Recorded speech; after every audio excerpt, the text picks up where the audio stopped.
Assalamu alaikum and good morning everyone. Welcome back to your English class.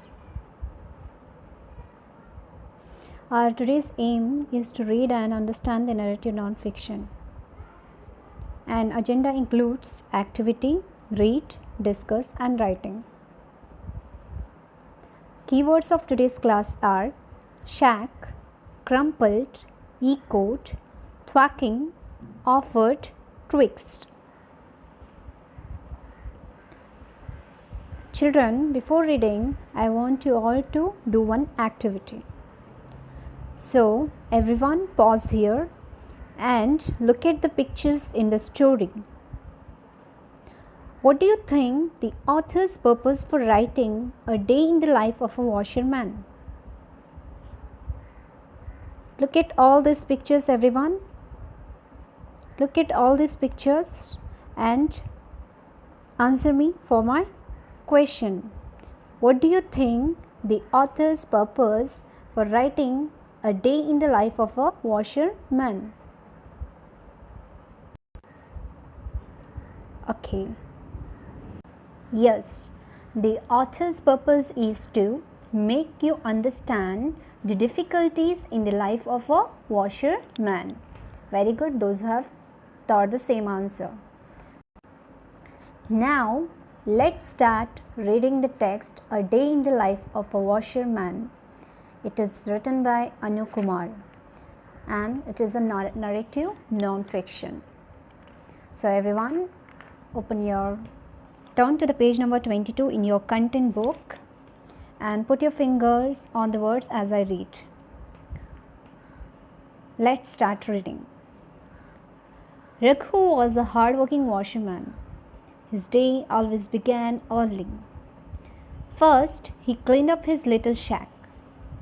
Then, he fed the stray dog he had picked up from the street. After that, he prepared a small meal for himself.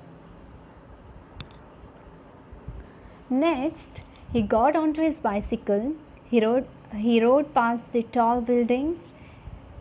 Every year, there were more and more of them coming up, and his tiny shack looked even tinier in front of them.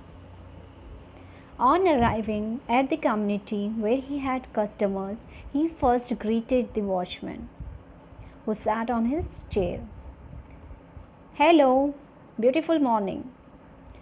Raghu waved back. He never had time to notice how beautiful the morning was. Still, he smiled. If watchman uncle was in a good mood, that meant he must have heard from his family in his village in Bihar. As soon as he came to the first building, he pulled out his notebook. There were many clothes he picked up for washing and ironing from different houses. The notebook helped him to remember.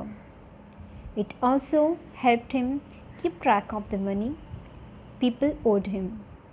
There were some who paid him at the end of the month, others who did so daily.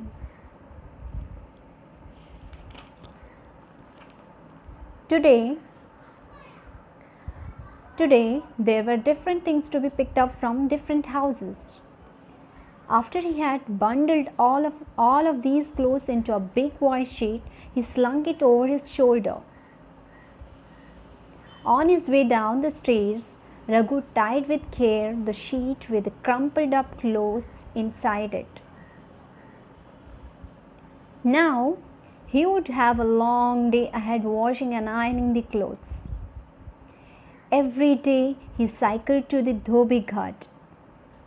This was near the river where some other washermen like him were already at work, scrubbing the dirt off the clothes, thwacking them against the rocks so that the sound echoed everywhere. Raghu liked walking by the river. He liked the way his friends shouted across to each other over the noise. He waved to passing boatmen. Sometimes there were children on the boats who always waved back. Daily, Raghu waited for the clothes to dry. He sat under a tree and carefully wrote out the alphabet and words he was trying to teach himself. Already he knew 2 languages, but English was something everybody was learning. He wanted to learn it too. When at last the clothes dried, he counted them again carefully. Then he folded them and set off for home. The rest of the day he would iron the clothes. Raghu knew a coal iron could work as well as the new lighter ones that ran on electricity. Where he worked, there was no electricity. He reached home, and by then it was late afternoon. He would iron clothes for the next few hours, after which he would return them to his customers. Finally, it was time to go home. His dog barked with joy when it saw him. It had some pieces of grass and old twigs in its mouth and offered them to Raghu as a gift. Raghu smiled. He no longer felt tired. His dog always had a way of making him smile. Children, this is it for today's English class.